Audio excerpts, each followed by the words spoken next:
تصريح هام جدا من كابتن احمد حسام ميدو على قطاعات الناشئين داخل مصر. خلينا نسمع ونرجع لبعض مرة تانية. كارثه في مصر ان اللعيبه الناشئين بتاخد اجازات طويله جدا.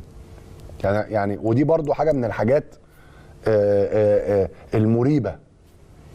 اللعيب اللي في السن ده، في السن بتاع 14 و15 و16 سنه، وحتى في السن الاصغر، اللعيب محتاج ان هو على طول يبقى بيتمرن على طول. تيجي تبص على الانديه في مصر تلاقي ان الموسم بيخلص مثلا اول 5، صح؟ والموسم الثاني بيبدا نص 9 مثلا. فانت بتتكلم 4 شهور ونص ما فيش حاجه. اللعيب بقى تلاقيه خد ايه؟ 2.5 شهر اجازه. طبعا ال2.5 شهر اجازه دول مش موجودين في الكوره في اي حته في العالم. يعني هتلاقي الاولاد الصغيره بالكتير بياخد شهر اجازه، بالكتير شهر اجازه، ويرجع يشتغل تاني ويتعلم تاني ويبتدي من النقطه اللي هو نهى بيها الموسم اللي قبليه. وعلى فكره دي طبعا انتوا طبعا مش محتاجين اقول لكم ان احنا بعيد قوي يعني في كل حاجه، ولكن واحده من الحاجات والمشاكل الاساسيه بتاعت تطور اللعيبه الصغيره بتاعتنا المده الطويله اللي بياخدوا فيها الاجازه دي. مده طويله جدا بياخدوا اجازه من السنه، ما بيتعلموش كوره، ما بيتمرنوش، كل واحد الولاد بيخلصوا الموسم كل واحد يسافر لبلده، كل واحد يسافر المحافظه بتاعته، طبعا بياكل اللي هو عايزه، بيعمل اللي هو عايزه، موجود وبتاع، بقى كده يرجع بقى يبدا من اول وجديد.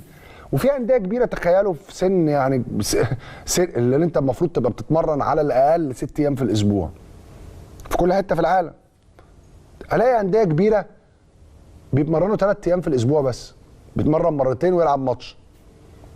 اللعيب هيتطور ازاي وهو بيتمرن مرتين في الاسبوع ويلعب ماتش؟ هيتطور ازاي؟ والاهالي بيلفوا يا عيني ورا الاولاد، واولياء الامور بيلفوا ويروحوا وييجوا ويدوا حاجات برايفت وكل الكلام ده كله. صعب. لكن يعني لا حياة لمن تنادي، لا حياة لمن تنادي. لسه مش عارفين يعني احنا مستنيين ايه. وبعدين لما بتيجي تتكلم الناس تقول لك طب هو في ايه تاني ممكن يتعمل؟ لا، في حاجات كتير قوي، تفاصيل كتيره جدا وتفصيلات كتيره جدا ممكن تتعمل عشان تطور المرحله العمريه دي اللي هي اساس وجذور كره القدم، اللي هي هتوفر عليك حاجات كتيره جدا وتطلع لك لعيب متاسس بشكل كويس جدا. حاجات كلها محتاجه ان حد يبقى مسؤول عن البروجكت والمشروع، زي ما انا قلت مشروع الكره في مصر، ويلاقي ويعرف ايه المشاكل ويحلها ويلاقي لها حلول. كل مشكله حلها كذا، كل مشكله حلها كذا. بس اعتقد ان الناس مش مقتنعه، مفيش اقتناع، او ممكن المشاكل اللي بيمر بيها الاتحاد الكوره مخليها دايما مشغول بحل المشاكل اللي هي ملهاش علاقه بالكوره، فبتمنعه او ما بيلاقيش وقت ان هو بيلاقي حلول يطور ازاي. عشان كده لما قلت ان اهم منصب في اتحاد الكوره، اهم منصب هو ان انت تجيب تكنيكال دايركتور للاتحاد، محدش صدقني. انت مهما اشتغلت ومهما عملت ومهما حصل، لو ما عندكش تكنيكال دايركتور بيشوف لك المشاكل ايه ويديك حلول ليها ويبتدي يشتغل زي ما المغرب عمل وراحوا جابوا الراجل اوشن روبرتس، الراجل بتاع ويلز. انت ما عندكش بلان، مفيش بلان. لكن البعض شايف ان مش لازم يكون في بلان.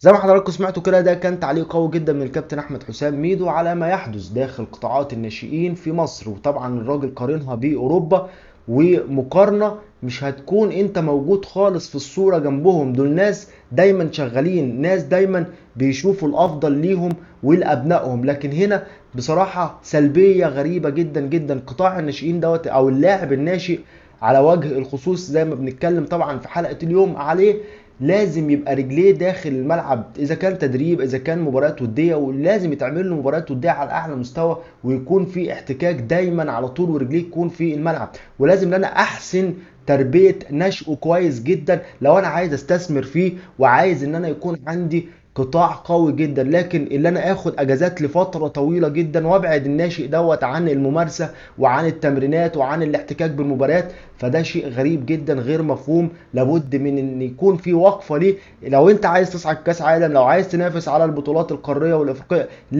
لازم تهتم بقطاع الناشئين. بص طبعا للبرازيل مهتميه ازاي، لان طبعا الكوره هي العامل الاول في بلدها، مهتميه جدا بالرياضه بوجه العام والخاص طبعا بكرة القدم. عاملين طبعا تربية نشء قوية جدا جدا.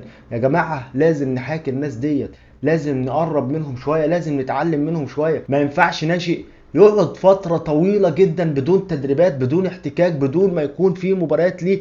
يعني شيء غريب جدا وسلبية ولا مبالاة ولا حياة لمن تنادي على رأي الكابتن أحمد حسام ميدو. نتمنى المنظومة تتطور في الآونة اللي جاية إن شاء الله بإذن الله تعالى، وحال الكرة المصرية يكون من احسن الاحوال باذن الله تعالى. لحد هنا ده كان نهايه الفيديو بتاعنا. اتمنى لو وصلت معايا للنهايه تشترك في القناه وتفعل زر التنبيهات لو انت جديد، ولو انت جديد او قديم اتمنى تعمل لايك على الفيديو وتكتب لي كومنت كده تقول لي رايك في الموضوع اللي احنا بنتكلم فيه طبعا عن قطاع الناشئين.